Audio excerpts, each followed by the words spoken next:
Hey guys, welcome to pharma Sansar. यहाँ जैसे कि आप देख पा रहे हो, आज जो है हम डिस्कस करने वाले top 50 important multiple choice questions को, क्योंकि आप लोगों की डिमांड रहती थी कि मैम 10 से जो है क्वेश्चन बढ़ाया जाए, 10 क्वेश्चन से ज़्यादा क्वेश्चन लेके आया जाए। तो अब हम बढ़ रहे हैं, टॉप 50 क्वेश्चन पे बात करेंगे। तो जल्दी जल्दी वीडियो शुरू करते हैं, क्योंकि जो इसमें डिस्कशन भी होगी और 50 क्वेश्चन हैं इनको डिस्कस भी करना है। तो आइए शुरू करते हैं आज की वीडियो। उससे पहले मैं आपको यही बताऊंगी कि कंपटीशन जो है वो आप आइडिया लगा सकते हो कि कितना ज़्यादा कंपटीशन आपके लिए है। आप देख सकते हो कितने लोग वीडियोस को देखते हैं डेली। जैसे मान लीजिए 6000 वीडियोस, 6000 व्यूज़ पड़ रहे हैं किसी वीडियो पे, 6000 लोग वीडियोस को देख रहे हैं, लेकिन आपके कम से कम 10-15-20 हज़ार जो है बच्चे जो है फार्मासिस्ट का एग्ज़ाम भरते हैं। तो इसमें से अगर 6000 बच्चे एक्टिव हैं तो मतलब कि आपका कंपटीशन उस लेवल पे है। 6-7 बच्चे हैं जो कंटिन्यू जो है प्रिपरेशन कर रहे हैं, उनमें से जो रिस्पॉन्स करते हैं, जो एक्टिव हैं, उनका किस तरह का रिस्पॉन्स है। तो ये जो है आप इससे आइडिया लगा सकते हो कि कितना जो है आपके लिए कंपटीशन है और आपको कितनी ज़्यादा प्रिपरेशन करने की ज़रूरत है। तो ये कुछ ऐसे टिप्स थे, इसको माइंड मत कीजिए, पर आपके लिए थोड़ा सा मैं आइडिया दे रही हूँ। अगर आप सोच रहे हैं कि बहुत क्या होगा क्या नहीं होगा, तो आप यहाँ से देख सकते हो, आप आइडिया लगा सकते हो और प्रिपरेशन उस बेस पे कर सकते हो। तो क्वेश्चन नंबर फर्स्ट है, common side effect of non steroidal anti inflammatory drug. Option है सेडेशन, जो किडनी डैमेज है, हेडेक है, या फिर अल्सरेशन है। तो यहाँ पर जो कॉमन साइड इफेक्ट, अगर आपने नसेड्स जो क्लासिफिकेशन है, इनके जितने भी ड्रग्स हैं, इनका कॉमन साइड इफेक्ट अल्सरेशन ही रहता है। तो इसके लिए जो है ऑप्शन नंबर इसका जो है डी सही रहेगा इसके लिए। सो next question is, which drug is not और ट्राईसाइक्लिक एंटीडिप्रेसेंट। यहाँ ऑप्शंस हैं एमिट्रिप्टोलिन, इमिप्रामिन, फेनल्जीन और ट्राइमिप्रामिन। देखिए यहाँ पर आपको क्लासिफिकेशन से क्वेश्चन पूछे गए हैं, इसलिए मैं कहती हूँ कि आप जो है क्लासिफिकेशन की तरफ भी ध्यान दें, उसको अपने ट्रिक से भी याद कर सकते हैं। जैसे मैंने भी ट्यूबरक्लोसिस पे, डायबिटिक्स पे ट्रिक के थ्रू आपको क्लासिफिकेशन याद करवाई है। अगर नहीं देखी तो आप ज़रूर देख लें। अगर आपको वैसे याद नहीं रहती, खुद से नहीं रहती, तो ट्रिक के थ्रू भी आप याद करने की कोशिश कीजिए। यहाँ पर देखिए, यहाँ पर क्वेश्चन आया है बिल्कुल आपके क्लासिफिकेशन से आया हुआ है। तो यहाँ पर एमिट्रिप्टोलिन, इमिप्रामिन और ट्राइमिप्रामिन, ये जो रहते हैं ये आपके रीअपटेक सोडियम रीअपटेक इनहिबिटर्स हैं, जहाँ पर आपका फेनल्जीन जो है मोनो अमाइनो ऑक्सीडेज इनहिबिटर है। ये जो है आपका फेनल्जीन, ये आपका मोनो अमाइनो ऑक्सीडेज इनहिबिटर्स हैं। इसको माओ इन भी बोलते हैं, ठीक है। तो यहाँ पर इसमें पूछा कि कौन सा नहीं है ट्राईसाइक्लिक एंटी डिप्रेसेंट, तो ये तीनों जो हैं, और इसमें फेनल्जीन जो वो नहीं है आपका tricyclic anti depressant. So option इसके लिए सही हो जाता है। Next question is, dash inhibitor is monoamine oxidase. ठीक है, अब यहाँ पर पूछ लिया कि गया है कि आपका इनमें से बताओ कि आपका जो माओ इनहिबिटर्स हैं, MAO इनहिबिटर्स हैं, वो कौन कौन से हैं इनमें से। तो यहाँ पर ऑप्शंस आपके पास है इमिप्रामिन, ट्राइसाइक्लोप्रामिन है, लिथियम सिट्रेट है और एमिट्रिप्टोलिन है। तो यहाँ पर जो आपके जो माओ इनहिबिटर्स होते हैं, मतलब मोनो अमाइनो ऑक्सीडेज इनहिबिटर्स होते हैं, उसमें आते हैं आपके कौन कौन से। एक आता है सेलेगिलिन आते हैं, और आपके फेनल्जीन जो हम पीछे डिस्कस कर चुके हैं क्वेश्चन में, आपके फेनल्जीन होते हैं, और थर्ड आता है आपका ट्राइसाइक्लोप्रामिन। तो यहाँ पर जो है इमिप्रामिन, एमिट्रिप्टोलिन, ये तो आपको पता है कि ये आपके Na+5-HT रीअपटेक इनहिबिटर्स हैं, और एंटी डिप्रेसेंट के ड्रग्स हैं ये भी। और यहाँ पर जो माओ इनहिबिटर्स हैं उसके अंदर आते हैं आपके ये ऑप्शन नंबर बी, ठीक है। तो इसके लिए सही जवाब होता है option number B. Next question is, Parkinson occur due to. तो यहाँ पर बहुत इजी क्वेश्चन यहाँ पर पूछ लिया गया है। देखिए पार्किंसन क्यों होता है, तो यहाँ पर ऑप्शंस हैं depletion of dopamine, excess of dopamine, और एक्सेस ऑफ एपिनेफ्रिन, और डिप्लीशन ऑफ एपिनेफ्रिन। तो यहाँ पर जो है आपको पता है कि जो डोपामीन है वो आपका होता है जब आपके पार्किंसन कब होता है, जब आपका डिप्लीशन हो जाता है डोपामीन का लेवल गिर जाने से आपका पार्किंसन डिजीज हो जाती है। सो ऑप्शन नंबर ए इसके लिए राइट था। Next question is, mother club क्या है। तो यहाँ पर फ्रूट है, स्टार्क है, सीड है, मैच्योर फ्लावर है। इसके ऊपर बहुत वीडियोस में ये क्लव के लिए जब कोग्नोसी की हमने कुछ क्वेश्चंस किए हैं तो उसमें भी डिस्कस किया है। मदर क्लव जो है वो आपका एक फ्रूट है। So next question is, cardioglycoside process basic nucleus of.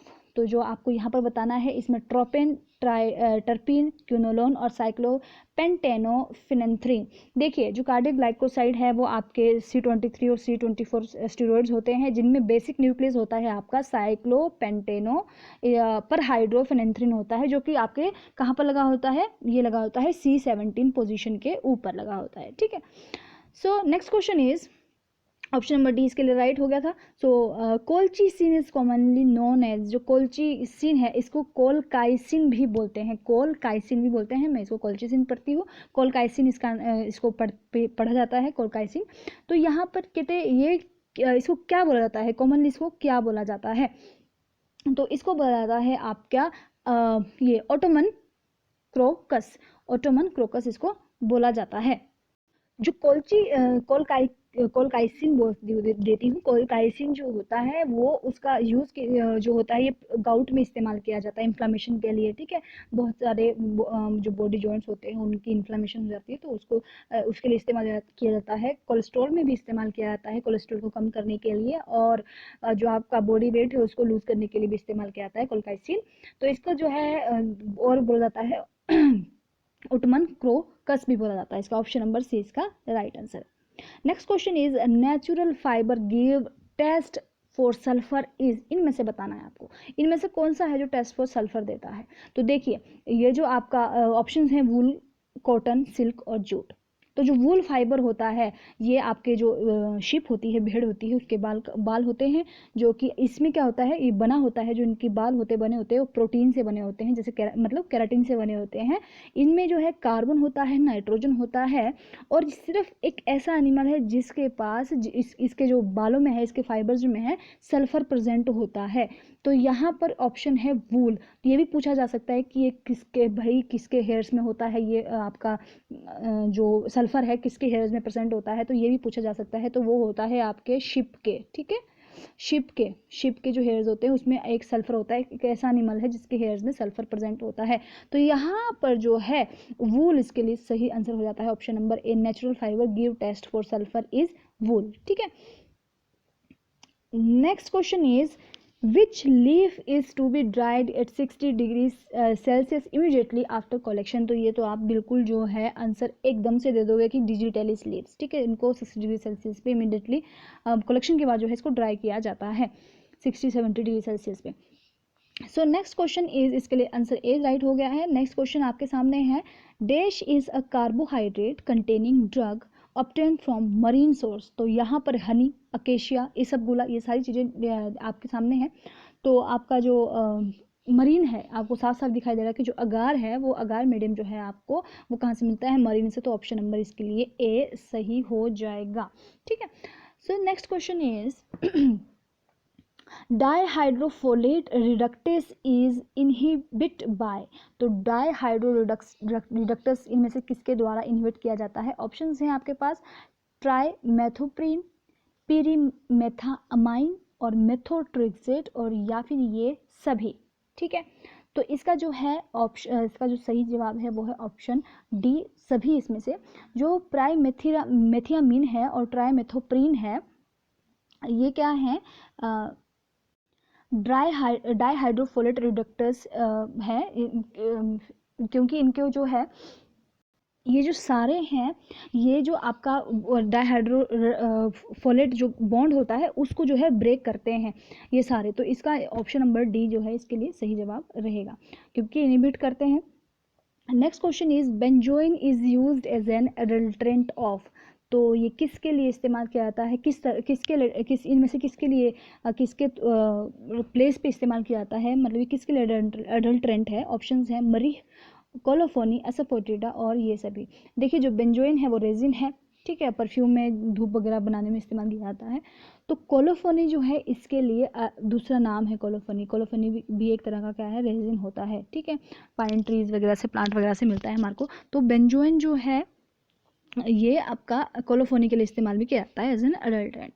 So next question is, dash is used as a mosquito repellent. यहाँ पर इनमें से आपको बताना है मस्किलो रिपेलेंट। देखिए एफिड्रा, माहुयांग जिसको बोलते हैं, ऑप्शन नंबर डी जो है एफिड्रा है। माहुयांग रेस्पिरेटरी स्टिमुलेंट है आपका। ठीक है, आपका जो पुनर्वा है, पुनर्वाह क्या है, ये आपका मतलब हार्ट बीट को, आपके हार्ट को हेल्थी रखने में इस्तेमाल किया जाता है, किडनी फंक्शन के लिए एडिमा में इस्तेमाल किया जाता है। और आपका फिर बचता है हायोस्काइमस। हायोस्काइमस जो है पेन, इंसोमिया और लोकल एनेस्थेटिक के रूप में भी इस्तेमाल किया जाता है। लेकिन जो आपका प्रीथ्रम है ये आपका नेचुरल इंसेक्टिसाइड है, ये एक फ्लावर होता है, ठीक है, ये एक फ्लावर होता है वाइट कलर का, अंदर बीच में उसके ऑरेंज ऑरेंज होता है, ये एक नेचुरल इंसेक्टिसाइड है, ठीक है, मॉस्किटो रिपेलेंट भी बोलते हैं इसको। Sir next question is rifampicin act by, तो यहाँ पर जो है आपको साथ साथ में जो है मैं आपके आंसर जो है यहाँ पर ऑप्शन नंबर सी, ठीक है, प्रीथ्रम जो है ये नेचुरल जो मॉस्किटो रिपेलेंट है, इसको नेचुरल इंसेक्टिसाइड भी बोलते हैं। नेक्स्ट क्वेश्चन है आपके पास rifampin act by binding with 30s ribosomes, binding with 50s ribosomes, inhibition of DNA dependent RNA polymerase और इनहिबिशन ऑफ टोपोआइसोमरेज एंजाइम। जो रिफाम्पिसिन है वो कैसे काम करती है, वो इनहिबिट करती है डीएनए डिपेंडेंट आरएनए पॉलीमरेज को, ठीक है जी। तो ऑप्शन नंबर जो ये 14 क्वेश्चन है उसके लिए होगा आपका सही जवाब option number C. Next question है यहाँ पर myopia is characterised by one of following person. Option है a person can see the near object perfectly, person find difficulty in seeing the near object, person can see the far object perfectly, person can see near and far both objects with difficulty। देखिए क्या होता है आपका जो जब आपको myopia होता है, मायोपिया हम बच्चों को होता है 40 ईयर से नीचे को जो होता है, जैसे आपके इसमें क्या होता है कि नज़दीक की चीज़ें तो दिखाई देती हैं, नियर की चीज़ें जो हैं इसमें दिखाई देती हैं, नियर की चीज़ें विजिबल होती हैं, लेकिन फार की चीज़ें जो है ब्लैक बोर्ड जैसे हो गया, आपको याद रखना कि बच्चों को ब्लैक बोर्ड नहीं दिखाई देता, वाइट बोर्ड नहीं दिखाई देता, तो उनको जो है दूर की चीज़ें, फार चीज़ें नहीं दिखाई देती, ठीक है, ये चीज़ें नहीं उनको दिखाई देती। लेकिन अगर किसी को हाइपरमेट्रोपिया है उसमें क्या होता है कि उनको जो है नज़दीक की चीज़ें दिखाई देती हैं और दूर की चीज़ें नहीं दिखाई देती हैं। सो इसके लिए जो ऑप्शन है ऑप्शन नंबर ए जो है राइट हो जाएगा मायोपिया में। Next question is dash is long active insulin, इनमें से आपको बताना है कि कौन सा जो है which is long acting insulin है। तो इसके लिए जो है ऑप्शन आपके सामने है globulin zinc insulin, insulin zinc suspension, protamine zinc insulin suspension और आइसोफेन इंसुलिन सस्पेंशन। आपको यहाँ पर इसका सही जवाब देना है, तो ऑप्शन नंबर सी जो प्रोटामाइन है जिंक इंसुलिन सस्पेंशन है वो आपका लॉन्ग एक्टिंग इंसुलिन है इन सभी में से। Next question which of the following disease is not spread by mosquito. यहाँ पर ऑप्शन हैं yellow fever, Q fever, filariasis, ठीक है, फिलेरिया, फिलेरिसिस और डेंगू। तो देखिए क्यू फीवर जो है ये बैक्टीरियल है, ठीक है, इसका जो बैक्टीरिया है वो कोक्सीला बैक्टीरिया है, कोक्सीला बर्निशिया इसको बोलते हैं जो ये बैक्टीरिया है, ठीक है। और ये ह्यूमंस कहाँ से स्प्रेड होता है, ह्यूमंस के ऊपर एनिमल्स के थ्रू स्प्रेड होता है, ठीक है। जो आपका क्यू फीवर है ये पहली बात तो है कि ये क्या हो गया बैक्टीरियल है, ठीक है, और दूसरी क्या है ये ह्यूमंस को कहाँ से अफेक्ट होता है, ये एनिमल से। एनिमल्स कौन कौन से आते हैं इसमें, जैसे कि आपका भेड़ हो गई, आपकी गोट हो गई, ठीक है, बकरी हो गई और आपके कैटल वगैरह हो गए, तो इन सभी चीज़ों से ये फैलता है। सो इसके लिए ऑप्शन जो है जो मस्कीटो से नहीं होता, देखिए येलो फीवर मस्कीटो से होता है, फिलेरिसिस मस्कीटो से होता है, डेंगू जो है ये सारे मस्कीटो से एंथ्रोपोड बोर्न इन्फेक्शन है, तो ये डेंगू जो है ये मस्कीटो वगैरह से होता है। तो लेकिन यहाँ जो क्यू फीवर है ये बैक्टीरियल इन्फेक्शन है। तो next question is which is selective beta 2 आपके जो रिसेप्टर ब्लॉकर हैं, बीटा 2 रिसेप्टर ब्लॉकर आपको यहाँ पर बताने हैं जो सिलेक्टिव बीटा 2 रिसेप्टर ब्लॉकर्स हैं। यहाँ पर ये देखिए क्लासिफिकेशन से आ गया है, यहाँ पर आपके फिर से क्लासिफिकेशन से पूछा गया, तो ये आपको अगर आपको अस्थमेटिक ड्रग की क्लासिफिकेशन आती है तो आपको जो है पता चल जाएगा। यहाँ पर ऑप्शन हैं साल्ब्यूटामोल, ब्यूटोक्सामाइन, एटनिलोल और डोब्यूटामाइन। सिलेक्टिव जो बीटा 2 रिसेप्टर ब्लॉकर्स हैं वो यहाँ पर ऑप्शन नंबर ए साल्ब्यूटामोल है, ठीक है जी। यहाँ पर जो ऑप्शन नंबर ए है साल्ब्यूटामोल इसके लिए सही जवाब है, ठीक है। Next question is xanthine alkaloid act as, यहाँ पर आपके पास ज़ैंथिन अल्कलॉइड किस तरह से एक्ट करते हैं, तो ये बीटा लैक्टेमेज इनहिबिटर्स हैं, गाबा रिलीज इनहिबिटर्स हैं, फोस्फोडाइस्टर्स इनहिबिटर हैं, 5-HT3 रिलीजिंग एजेंट है। इनमें से क्या है ज़ैंथिन अल्कलॉइड? तो ज़ैंथिन क्या है, इसको प्यूरिन अल्कलॉइड भी बोलते हैं और ये अस्थमा, ठीक है, क्रोनिक ब्रोंकाइटिस, इन सभी में इस्तेमाल किया जाता है। तो जो इसके लिए सही जवाब रहता है ये है फोस्फोडाइस्टर्स इनहिबिटर हैं xanthine alkaloids. Option number C इसके लिए सही जवाब है। So next question is, which of the following is used in treatment of myasthenia gravis? Myasthenia gravis जो है इसमें इस्तेमाल किया जाता है, कौन है वो? ऑप्शंस हैं फाइसोस्टिगमिन, नियोस्टिगमिन, एट्रोपिन और डायजेपाम। तो देखिए क्या होता है, जो मिस्थीनिया ग्रेविस होती है ये आपका जब आपका इम्यून सिस्टम एबनॉर्मल मतलब एक्ट करने लग जाता है, ठीक है, एबनॉर्मल इम्यून रिस्पॉन्स जो है, रिएक्शन जो है की वजह से होता है हमारे को। और इसमें क्या होता है, इसमें जो आपके नर्व सेल और मसल्स के बीच में कम्युनिकेशन ब्रेक हो जाता है मिस्थीनिया ग्रेविस के अंदर, ठीक है। तो इसमें इसका जो सही जवाब है, इसके लिए जो ट्रीटमेंट के लिए जो ड्रग इसमें दी जाती है वो है ऑप्शन नंबर बी, नियोस्टिगमिन, ठीक है। नियोस्टिगमिन इस्तेमाल की जाती है इसमें ट्रीटमेंट में मिस्थीनिया ग्रेविस के। नेक्स्ट क्वेश्चन है यहाँ पर, dash is selective arterial vasodilator? कौन सी है इसमें वेसोडाइलेटर आर्टेरियल? तो ऑप्शन है मिनोक्सिडिल, डायजोक्साइड, हाइड्रोलाजीन और लोजार्टन, ठीक है। तो यहाँ पर आपको बताना है इसका सही जवाब है हाइड्रोलाजीन। तो यहाँ का इसका सही जवाब है ऑप्शन नंबर सी, हाइड्रोलाजीन जो है वो क्या है, आपकी सिलेक्टिव आपकी आर्टेरियल वेसोडाइलेशन करती है। कौन? हाइड्रोलाजीन। जो हाइड्रोलाजीन है ये वेसोडाइलेशन करती है, ठीक है। Next question is, which is used as anti convergent? आपको यहाँ पर बताना है एज एन एंटी कन्वर्जेंट कौन सा इस्तेमाल की जाती है, इनमें से ड्रग बतानी है आपको। ऑप्शंस हैं आपके पेंटोबार्बिटोन, फिनोबार्बिटोन, साइक्लोबार्बिटोन और बार्बिटोन। तो ऑप्शन नंबर बी जो है वो एंटी कन्वर्जेंट इस्तेमाल की जाती है, फिनोबार्बिटोन। आपका जो ऑप्शन नंबर बी है वो सही हो जाएगा इसके लिए। Next question is, the shoulder of the cylinder of carbon dioxide is painted? तो देखिए यहाँ पर जो इसका जो कार्बन डाइऑक्साइड का जो सिलेंडर होता है ऊपर से थोड़ा सा ग्रे कलर का पेंट रहता है। तो इसका जो ऑप्शन है वो है बिल्कुल आपका जो ग्रे है, ऑप्शन नंबर डी इसके लिए सही जवाब रहेगा। देखिए ब्लू कलर का जो होता है वो होता है नाइट्रस ऑक्साइड, जो लाफिंग गैस होती है उसका जो सिलेंडर का कलर होता है ये पूछा जाता है, वो ब्लू कलर का होता है। नाइट्रोजन का जो सिलेंडर होता है वो ब्लैक कलर का होता है, ठीक है, इसका ब्लैक शोल्डर होता है। हाइड्रोजन का रेड कलर का होता है, ऑक्सीजन का ब्लैक और वाइट शोल्डर होता है इसका, ठीक है। तो इसके लिए जो है सही जवाब है कार्बन डाइऑक्साइड का, आपको याद रखना है ग्रे इसका शोल्डर होता है सिलेंडर का। सो ऑप्शन नंबर इसके लिए कौन सा ऑप्शन नंबर रहेगा? ऑप्शन नंबर डी इसके लिए राइट रहेगा। Which of these substance is used as anti convergent? यहाँ पर आपको बताना है। तो यहाँ पर इसका सही जवाब है, ऑप्शंस हैं sodium citrate, sodium chloride, sodium peroxidase, hydrogen peroxidase.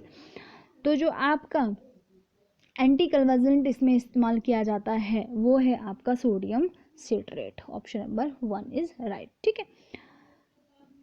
Next question यहाँ पर आपके सामने है, which one is used in radiation sterilization? तो आप इसको बिल्कुल एकदम देख के बता दोगे कि जो यूवी रेज हैं वो आपका जैसे स्टरलाइजेशन के लिए देखिए फिल्ट्रेशन है, फिल्टर से भी हम स्टरलाइज कर सकते हैं। मैकेनिकल में आते हैं जो कि फिर रेडिएशन स्टरलाइजेशन आते हैं, यूवी रेज आती हैं इसके अंदर। गैस स्टरलाइजेशन होते हैं जैसे कि फॉर्मेल्डिहाइड वगैरह आ गई, ठीक है। फ्यूमिगेशन के थ्रू हम स्टरलाइजेशन करते हैं, गैसेस स्टरलाइजेशन बोलते हैं इसको। यहाँ पर पूछा गया है रेडिएशन स्टरलाइजेशन, तो यूवी रेज इसमें इस्तेमाल की जाती है। Next question is, which of the following can be used for counteraction for poisoning caused by organophosphorus compound? Organophosphorus compound के कारण जो पॉइजनिंग होती है उनके लिए इस्तेमाल क्या किया जाता है, उनको काउंटरएक्ट करने के लिए क्या इस्तेमाल किया जाता है? यहाँ पर ऑप्शन है नेलोक्सेन, पैथिडीन, प्रालिडॉक्सिन और चारकोल। इनमें से आपको सही जवाब बताना है। तो यहाँ पर जो प्रालिडॉक्सिन है वो इस्तेमाल किया जाता है ऑर्गेनोफॉस्फोरस कंपाउंड से जो पॉइजनिंग होती है उसके लिए, ठीक है, उनको काउंटरएक्ट करने के लिए इस्तेमाल किया जाता है। क्या किया जाता है? प्रालिडॉक्सिन। नेक्स्ट क्वेश्चन इज,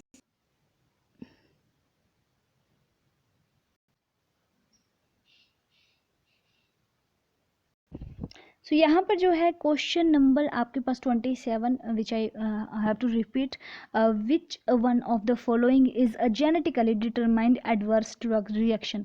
तो एडवर्स ड्रग रिएक्शन जो है आइडोसाइनक्रेसी, इसके लिए जो है सही जवाब रहेगा। आइडोसाइनक्रेसी क्या होता है? कोई अलग ही उसका जो है रिएक्ट करना उसके एक्चुअल जो उसकी एक्चुअल उसका एक्शन होगा, ठीक है, उसको बोलते हैं idiosyncrasy. Next question is ambulatory patient are, ambulatory patient के लिए यहाँ पर क्वेश्चन पूछा गया है, क्या होते हैं एम्बुलेटरी पेशेंट। ऑप्शंस हैं यहाँ पर, required to admit in the ward for treatment, required to go home after taking treatment in OPD, required emergency treatment, और इनमें से कोई नहीं है। तो यहाँ पर थोड़ा मुझे माफ़ कीजिएगा, तो क्वेश्चन नंबर 27 पे जो है थोड़ा सा डिस्टर्ब हो गया कि मैंने इसको बोला था कि नहीं बोला था, क्योंकि मुझे कहीं जाना पड़ा, क्योंकि थोड़ी मुझे बाहर से आवाज़ आ गई थी और मुझे जाना पड़ा रिकॉर्डिंग के बीच में, तो मुझे नहीं याद रहा कि मैंने उसको बोल दिया था या फिर नहीं बोला था, मैं वीडियो को पॉज करके चली गई थी। सो एम्बुलेंट्री, उसके लिए बहुत बहुत माफ़ी चाहती हूँ। एम्बुलेंट्री पेशेंट वो होते हैं, एम्बुलेटरी पेशेंट वो होते हैं जो कि जो कि ऑप्शन नंबर बी जो कि required to go home after taking treatment in OPD, OPD से वो ट्रीटमेंट लेते हैं और वो चले जाते हैं वापस अपने घर। नेक्स्ट क्वेश्चन यहाँ पर है, in a drug store the expiry dated drug formulation are called, उनको क्या कहेंगे अगर जो आपकी, जैसे आपके ड्रग स्टोर है, इन्वेंट्री है आपकी, उनमें जो एक्सपायरी ड्रग होती हैं, जैसे कि दुकानें भी होती हैं एक्सपायरी ड्रग होती है, उनको निकाल दिया जाता है, उनको क्या बोलते हैं। तो ऑप्शंस हैं scrap item, obsolete item, surplus item या फिर डोरमेट मटेरियल। जो आपके स्क्रैप आइटम्स होते हैं, स्क्रैप आइटम वही जो बिल्कुल रद्दी सामान होता है, जैसे कि आपका मान लीजिए रद्दी है, कोई लोहा वगैरह बच जाता है, बाद में उसको रिसाइकिल बिन करके दोबारा से लोहा बनाया जा सकता है, ठीक है। लेकिन जो आपके सरप्लस होते हैं, सरप्लस क्या होते हैं, ये आपका एक्स्ट्रा एडिशनल मटेरियल होता है, उसको बोलते हैं। डोरमेट जो होते हैं वो जो अपनी लूज़ कर चुके होते हैं। अब ऑब्सोलेट होते हैं जिनका जो अपना जो प्रोडक्ट का लाइफ साइकिल होता है वो समाप्त हो चुका है, जो कि आपके अब कभी भी इस्तेमाल में नहीं आएगा फ्यूचर में, उसको बोलते हैं हम ऑब्सोलेट आइटम्स। तो यहाँ पर यही पूछा गया है कि जिसमें आपकी एक्सपायरी ड्रग फॉर्मुलेशन होती हैं उनको बोलते हैं ऑब्सोलेट आइटम, ऑब्सोलेट आइटम्स बोलते हैं उनको, ठीक है। सो ऑप्शन इसके लिए रहेगा option number B. Next question is phenobarbitone क्या है। यहाँ पर शॉर्ट एक्टिंग बार्बिचुरेट्स है, इंटरमीडिएट एक्टिंग बार्बिचुरेट्स है, लॉन्ग एक्टिंग बार्बिचुरेट्स है, या फिर इनमें से कोई नहीं। वीडियो बहुत ज़्यादा लंबा होने वाला है, 50 क्वेश्चन हैं, तो अब हम इसको ज़्यादा एक्सप्लेन नहीं करने वाले हैं, सीधा आपको जो है अपना टेस्ट लगाते रहे और बताते रहें, और मैं आपको इसके सही जवाब बताती हूँ। फिनोबार्बिटोन जो है क्या है, यहाँ पर आपसे पूछा गया क्या शॉर्ट एक्टिंग है। देखिए यहाँ पर क्लासिफिकेशन से फिर से क्वेश्चन आया हुआ है, सेडेटिव हिप्नोटिक फिनोबार्बिटोन की बात हो रही है, तो ये क्या होते हैं, कहते हैं फिनोबार्बिटोन जो है वो क्या है। देखिए यहाँ पर क्लासिफिकेशन है, ये लॉन्ग एक्टिंग है, वो इंटरमीडिएट एक्टिंग बार्बिचुरेट है, या फिर शॉर्ट एक्टिंग बार्बिचुरेट है। फिनोबार्बिटोन जो है वो आते हैं आपके लॉन्ग एक्टिंग बार्बिचुरेट्स के अंदर, ठीक है। लॉन्ग एक्टिंग बार्बिचुरेट्स हैं हमारे पास, फिनोबार्बिटोन इसके अंदर आते हैं, उसी क्लासिफिकेशन के अंदर ये आते हैं। सो नेक्स्ट क्वेश्चन यहाँ पर है 31, district opium officer appoint one cultivator as. देखिए जो डिस्ट्रिक्ट ओपियम ऑफिसर होता है वो क्या करता है, एक मतलब जैसे जहाँ पर भी आपका ओपियम, जो भी अफीम की अगर खेती कर रहे हैं, कहीं पर भी अफीम उगाया जा रहा है, तो उस एरिया में, उस विलेज में जो है, जो ओपियम डिस्ट्रिक्ट ऑफिसर जो भी होगा, ठीक है, डिस्ट्रिक्ट ओपियम ऑफिसर जो होगा, वहाँ पर एक लंबरदार को अपॉइंट करेगा। तो जो आपका और नारकोटिक कमिश्नर क्या करेगा, वो स्पेसिफाइड करेगा टाइम टू टाइम, उसकी ड्यूटीज़ को स्पेसिफाई करेगा। तो यहाँ पर इसका सही जवाब है, जो ओपियम ऑफिसर होते हैं वो क्या करते हैं, अपॉइंट करते हैं एक लंबरदार को, ठीक है। ऑप्शन नंबर 20 के लिए सही जवाब रहेगा। नेक्स्ट क्वेश्चन है, under which section of Indian panel code the drug inspector are appointed, ठीक है। तो कौन से पैनल कोड के अंदर जो है DI जो ड्रग इंस्पेक्टर होते हैं वो अपॉइंट किए जाते हैं। ऑप्शंस हैं सेक्शन 23, सेक्शन 22, सेक्शन 21 और सेक्शन 17। ये ड्रग इंस्पेक्टर में भी पूछा जाता है क्वेश्चन। तो यहाँ पर जो ड्रग इंस्पेक्टर हैं अपॉइंट किए जाते हैं सेक्शन जो है 21 के अंतर्गत, ठीक है जी। तो इसके लिए जो है ऑप्शन आपका सी जो है सही जवाब रहता है। Next question is which of the following schedule give standards for mechanical contraceptives. देखिए मैकेनिकल कॉन्ट्रासेप्टिव्स मतलब रबर्स, कॉन्डम रबड़ के बने होते हैं। तो यहाँ पर ऑप्शंस जो जैसे कि शेड्यूल्स में हम इसको याद भी कर चुके हैं, मैकेनिकल कॉन्ट्रासेप्टिव्स आते हैं हमारे पास, जैसे कॉन्डम्स हो गया, रबड़ हो गया, वो रबड़ के बने होते हैं, तो आर के अंदर शेड्यूल आर। तो इसके लिए जो सही जवाब है ऑप्शन नंबर डी इसके लिए सही जवाब रहेगा। नेक्स्ट क्वेश्चन यहाँ पर है, the pharmacy council of India is constituted every year. तो यहाँ पर पूछा गया है क्या 10 साल, क्या 5 साल, क्या 2 साल, या फिर क्या 1 साल में। तो एवरी जो 5 ईयर में जो है जो आपका पीसीआई है फार्मेसी काउंसिल ऑफ इंडिया, ठीक है, पीसीआई, नोट स्टेट की बात नहीं कर रहे हैं, पीसीआई जो है वो कॉन्स्टिट्यूट होता है एवरी 5 ईयर के अंदर। नेक्स्ट क्वेश्चन यहाँ पर है question number 35, the ointment base of mineral origin. यहाँ पर ऑइंटमेंट बेस जो मिनरल ओरिजिन का olive oil, cotton seed oil, castor oil, या फिर पैराफिन वैक्स। तो option number paraffin wax, option number D जो है इसके लिए सही जवाब रहेगा। Option number D paraffin wax जो है ointment base of material, sorry mineral origin, not material, mineral origin से, ठीक है, तो वो है पैराफिन वैक्स। मतलब जो मिनरल से मिलती है, हमें मिनरल से ये मिल रही है, जो हमें कैस्टर ऑयल सीड से मिल रहे हैं, कॉटन सीड है, ऑलिव ऑयल सीड से मिलते हैं, जो पैराफिन वैक्स है ये आपका मिनरल्स ओरिजिन से हमको प्राप्त होती है, ठीक है, ये ऑइंटमेंट बेस होते हैं। Next question is isoniazid induced peripheral neuritis can be prevented by administration of. जो आइसोनाइजिड है ये पेरिफेरल न्यूराइटिस में इस्तेमाल की जाती है, वो आपके जो है एडमिनिस्ट्रेट कहाँ से किए जाते हैं। तो ये ऑप्शंस हैं आपके पास, एंटी कन्वर्जेंट होते हैं, एंटी इन्फ्लामेटरी एजेंट होते हैं, विटामिन B6 और विटामिन B6, विटामिन B12। देखिए आइसोनाइजाइड से जो आपके जो भी न्यूराइटिस होती है, प्रॉब्लम्स होती है, न्यूराइटिस की प्रॉब्लम हो जाती है, पेरिफेरल न्यूराइटिस हो जाती है, उसको किस चीज़ से ठीक किया जा सकता है, इनमें से कौन सी ड्रग इस्तेमाल करके ठीक किया जा सकता है। तो यही पूछा गया है यहाँ पर ऑप्शन नंबर, अभी मेरे को थोड़ा सा कंफ्यूज हो गया था ये क्वेश्चन। तो इसका जो है विटामिन B6 जो है, B6 के थ्रू जो है इसको प्रिवेंट किया जा सकता है। विटामिन B6 अगर हम ले लेते हैं तो जो आइसोनाइजाइड से पेरिफेरल न्यूराइटिस होती है उसको प्रिवेंट किया जा सकता है।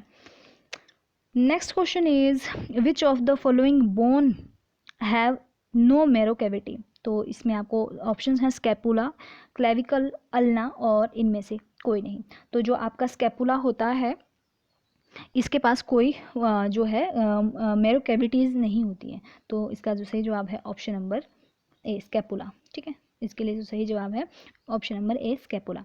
Next question is which of the following is the function of plasma protein. Plasma protein का आपको फंक्शन बताना है। ऑप्शंस हैं regulation of blood volume, regulation of blood pressure, help in coagulation process और ये सभी। तो देखिए यहाँ पर क्वेश्चन पूछा गया कि प्लाज्मा प्रोटीन का फंक्शन आपको बताना है। तो प्लाज्मा प्रोटीन जो होती है वो ब्लड जो वॉल्यूम है उसको भी रेगुलेट करती है, बीपी भी रेगुलेट करती है और कोएगुलेशन में भी हेल्प करती है। तो इसका मतलब है ऑल ऑफ वो इसके जो है सही जवाब हैं सारे। तो ऑप्शन नंबर डी इसके लिए सही जवाब था। Next question is diaphragm is skeleton muscle, smooth muscle, bone cavity या फिर एक आर्टरी है, इसमें से आपको बताना है। तो जो डायाफ्राम है वो क्या है, एक स्केलेटन मसल है। Option number A diaphragm is a skeleton muscle. Next question है, देखिए question number 40, digitalis is given to the patient suffering from. तो यहाँ पर डिजिटेलिस किस पेशेंट को दिया जा रहा होगा, जिसका पास CHF हो रहा होगा जिसे, या फिर आपके लेफ्ट वेंट्रिकल फेलियर हुआ होगा उसको, या फिर आर्ट्रियल फ्रैक्चर हुआ होगा, या फिर ये सभी जो है इसके सही जवाब है। डिजिटेलिस जो है इस्तेमाल किया जाता है कंजस्टिव हार्ट फेलियर के, जब हार्ट फेल हो जाता है तो दिया जाता है हमारे पास डिजिटेलिस, ठीक है, digoxin digitalis. Option number A right था। Naloxone is a morphine is an, option है agonist, antagonist, mixed agonist and antagonist, या फिर ये सभी। तो जो नैलोक्सेन है ये क्या है हमारे पास, ये है आपका एक एंटागोनिस्ट है, मॉर्फिन एंटागोनिस्ट है। नैलोक्सेन जो है मॉर्फिन एंटागोनिस्ट है, ठीक है, पॉइजनिंग में भी इस्तेमाल की जाती है। तो यहाँ पर ऑप्शन नंबर बी जो है इसके लिए सही जवाब है। ये नैलोक्सेन क्या है, मॉर्फिन एंटागोनिस्ट है। Next question is colour index indicate relative. Options हैं यहाँ पर, कलर इंडेक्स क्या इंडिकेट करता है। तो यहाँ पर कलर इंडेक्स जो है इंडिकेट करता है relative amount of haemoglobin present in single RBC, ना कि आपका जो रिलेटिव अमाउंट ऑफ WBC नहीं। ये क्या करता है, हीमोग्लोबिन, ये जो आपका हीमोग्लोबिन प्रेजेंट होता है आपके सिंगल RBC के अंदर उसको क्या करता है, इंडिकेट करता है। कौन, आपका कलर इंडेक्स, ठीक है। तो आपको याद रखना है यहाँ पर ये जो आपका WBC के अंदर हीमोग्लोबिन की मात्रा नहीं बल्कि आपका जो हीमोग्लोबिन आरबीसी के अंदर है, ठीक है, अमाउंट जो है सिंगल आरबीसी के अंदर हीमोग्लोबिन का, उसको जो है कलर इंडेक्स इंडिकेट करता है। नेक्स्ट क्वेश्चन, तो जो कलर इंडेक्स इंडिकेट करता है ऑप्शन हो जाएगा इसके लिए ऑप्शन नंबर बी सही जवाब हो जाएगा। जो आपका कलर इंडेक्स वो इंडिकेट करता है relative amount of haemoglobin present in single RBC, single RBC के अंदर जो आपका हीमोग्लोबिन का अमाउंट प्रेजेंट होता है, तो उससे जो है वो क्या करता है, कलर इंडेक्स इंडिकेट करता है। नेक्स्ट क्वेश्चन यहाँ पर है कि dash is a major lipid constituent of the cell membrane, cell membrane का जो मेजर सा लिपिड कॉन्स्टिट्यूएंट है वो कौन सा है। यहाँ पर ऑप्शंस हैं फोस्फोलिपिड, ग्लाइकोलिपिड्स, कोलेस्ट्रॉल और फैटी एसिड। तो बिल्कुल सही आपको जो है यहाँ पर सामने बिल्कुल जो फोस्फोलिपिड है वो मेजर कॉन्स्टिट्यूएंट है, मेजर लिपिड कॉन्स्टिट्यूएंट है सेल मेम्ब्रेन का। सेल मेम्ब्रेन फोस्फोलिपिड की बनी होती है। Next question is clofibrate reduce the, clofibrate जो है वो क्या काम करता है, बीपी को रिड्यूस करता है, हार्ट रेट को रिड्यूस करता है, एलिवेटेड ट्राइग्लिसराइड लेवल को रिड्यूस करता है, या फिर फीवर को रिड्यूस करता है। तो ये क्या करता है हमारे पास, ये एलिवेटेड ट्राइग्लिसराइड लेवल को रिड्यूस करने का काम करता है। So next question is combined umbelliferone test is positive for, तो ये किसके लिए, यहाँ पर नटमेग के लिए, एसाफोएटिडा, टोलू बाल्सम या फिर गूगल के लिए ये टेस्ट है यहाँ पर। तो ये एसाफोएटिडा के लिए जो है पॉजिटिव होता है कंबाइंड अम्बेलिफेरोन टेस्ट, ठीक है जी। तो एसाफोएटिडा हींग के लिए, ठीक है, ऑप्शन नंबर 20 के लिए सही जवाब। Next question is which is dash is of botanical source of Indian सेना, इंडियन सेना के लिए बोटेनिकल जो सोर्स है वो बताना है यहाँ पर। तो उसके लिए जो बोटेनिकल सोर्स है वो है option number B dried leaflet of cassia acutifolia. Dried leaflet of cassia acutifolia जो है बोटेनिकल सोर्स है इंडियन सेना का। नेक्स्ट क्वेश्चन यहाँ पर है विच oil is a natural source of vitamin A. तो बिल्कुल आपको जो है यहाँ पर कुछ करने की ज़रूरत नहीं है, ये हाइड्रोकार्पस नहीं, कैस्टर ऑयल नहीं, शार्क लीवर नहीं, कोड लीवर ऑयल जो है वो नेचुरल सोर्स है। पहले जो फर्स्ट प्रेफरेंस दी जाती है कोड लीवर ऑयल जो है विटामिन ए की जो सोर्सेज हैं कोड लीवर ऑयल है, ठीक है। तो natural source of vitamin oil cod liver oil. तो क्वेश्चन नंबर 48 है which bark drug is used as cardiotonic, Ashoka, cinnamon, Arjuna और आपका पेट्रोकार्पस। तो बिल्कुल जो है अर्जुना बार्क, किस बार्क इस्तेमाल की जाती है और ये आपके कार्डियोटोनिक होता है अर्जुना, ठीक है। तो ऑप्शन नंबर सी इसके लिए सही जवाब है। Keller Kiliani test is specified for anthraquinone glycoside, cardiac glycoside, saponin या फिर फ्लेवोनॉइड्स। तो जो आपके केलर केलानी टेस्ट है वो केलर, कार्डियक केलर, मैंने ये टेस्ट करवाए हुए हैं ग्लाइकोसाइड के, उसमें ट्रिक के थ्रू के जो है हार्ट को किल, मतलब कार्डियक को किल करना, तो केलर केलानी टेस्ट तो स्पेसिफाइड है सिर्फ कार्डियक ग्लाइकोसाइड के लिए यहाँ पर। और लास्ट क्वेश्चन हमारे पास है question number 50 tetracycline should not be given with, तो किसके साथ नहीं दिया जाना टेट्रासाइक्लिन। ऑप्शन है milk, aluminium hydroxide, beetroot या फिर इनमें से सभी। तो जो टेट्रासाइक्लिन है बहुत जो ये एंटीबायोटिक ड्रग है टेट्रासाइक्लिन, ये बहुत इसके खाने पीने के बहुत ज़्यादा प्रिकॉशंस के साथ इसको खाया जाता है। तो ये जो है नहीं लेना चाहिए मिल्क के साथ, और जो आपका फिजिशियन है वो फिजिशियन के प्रिस्क्रिप्शन पे इनको लेना चाहिए। अल्मोनियम हाइड्रोक्साइड और बीट रूट इन सभी के साथ ये नहीं लेना चाहिए। तो आई होप आपको वीडियो पसंद आई होगी। वीडियो थोड़ा फास्ट बोला गया है वीडियो में क्योंकि जो वीडियो बहुत लंबी हो रही थी और 50 क्वेश्चन है, हम इससे ज़्यादा क्वेश्चन पे भी डिस्कस करने वाले हैं। क्वेश्चन की जो है बहुत ज़्यादा लेवल आपका इंक्रीज़ होता रहेगा। तो thank you so much for watching, keep learning, keep shining guys.